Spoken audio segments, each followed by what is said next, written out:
رات کے اندھیروں میں جو پارلیمنٹ میں کارروائی ڈالی گئی ہے، اس نے پاکستان کی جمہوری اور عدالتی تاریخ میں ایک سیاہ باب کا اضافہ کیا ہے، اور جسے بڑا اچھا بنا کر خوشی خوشی جس کا اظہار کیا جا رہا ہے کہ انہوں نے کوئی کامیابی حاصل کی ہے۔ افسوسناک بات یہ ہے کہ یہ پورا عمل ہی نہ صرف مشکوک تھا بلکہ عدلیہ کے اوپر قبضہ جمانے کے لیے یہ کارروائی کافی دنوں سے جاری تھی۔ چیف جسٹس کے تقرر کا جو طریقہ کار جاری تھا، جس میں سینیورٹی کی بنیاد پر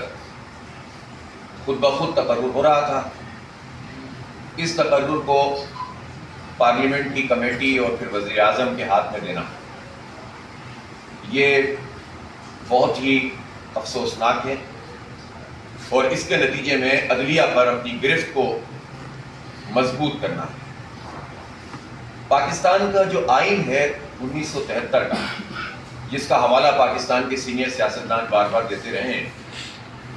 1973 کا آئین انتہائی مشکل حالات میں بنا تھا، اور اس آئین پر تمام جماعتوں کا اتفاق ہوا۔ ان جماعتوں میں بلوچستان کی جماعتیں بھی شامل تھیں، سندھ کی جماعتیں بھی شامل تھیں، پنجاب کی بھی تھیں، اور اس وقت صوبہ سرحد تھا اس کی بھی، اور مختلف نو خیالات رکھنے والے اور مختلف نظریات رکھنے والے لوگ اس آئین کے اوپر متفق ہو گئے تھے، اور تمام تر سیاسی اختلاف کے باوجود اس وقت کے وزیر اعظم ذوالفقار علی بھٹو صاحب، وہ اور اپوزیشن نے مل کر ایک متفقہ ڈاکومنٹ تیار کیا۔ مجھے افسوس ہے کہ کل مولانا مفتی محمود صاحب کے صاحبزادے اور ان کے پوتے اور وزیر اعظم ذوالفقار علی بھٹو صاحب کے نواسے اور ظاہر ہے ان کے داماد کی سرپرستی میں یہ جو سب کچھ ہوا ہے، اس نے اس آئین کی جو روح ہے اس کو متاثر کیا ہے، اس لیے کہ جو اس وقت پارلیمنٹ موجود ہے، پہلا سوال تو اسی کے اوپر ہے۔ اس پارلیمنٹ میں آدھے کے قریب وہ لوگ ہیں، بلکہ اس سے بھی زیادہ، جو جیتے ہی نہیں ہیں، جو جمہوری لحاظ سے کامیابی نہیں ہوئے، ان کو فارم 45 نہیں بلکہ فارم 47 کی بنیاد پر مسلط کیا گیا۔ ان کی اپنی کوئی لیجٹمیسی نہیں ہے، کوئی کریڈیبلٹی نہیں ہے، کوئی ساکھ نہیں ہے۔ مطلب ایک میاں نواز شریف جو ہمیشہ ہی افسردہ نظر آتے ہیں، مجھے نہیں پتا کہ وہ افسردہ کیوں رہتے ہیں، آج کل شعر و شاعری بھی کر رہے ہیں، اور سب کچھ حاصل ہونے کے بعد صاحبزادی وزیر اعلیٰ ہیں، چھوٹے بھائی وزیر اعظم ہیں، پانچوں گھی میں ہیں، سر کڑھائی میں ہیں، اور اس کے باوجود وہ افسردہ نظر آتے ہیں۔ تو یہ تو خیر انہیں سے پوچھا جائے گا، لیکن بات یہ ہے کہ نواز شریف صاحب لاہور شہر میں 70,000 اضافی ووٹ ڈلوا کے بھی نہیں، تبدیل کروا کے کامیاب کیے گئے ہیں۔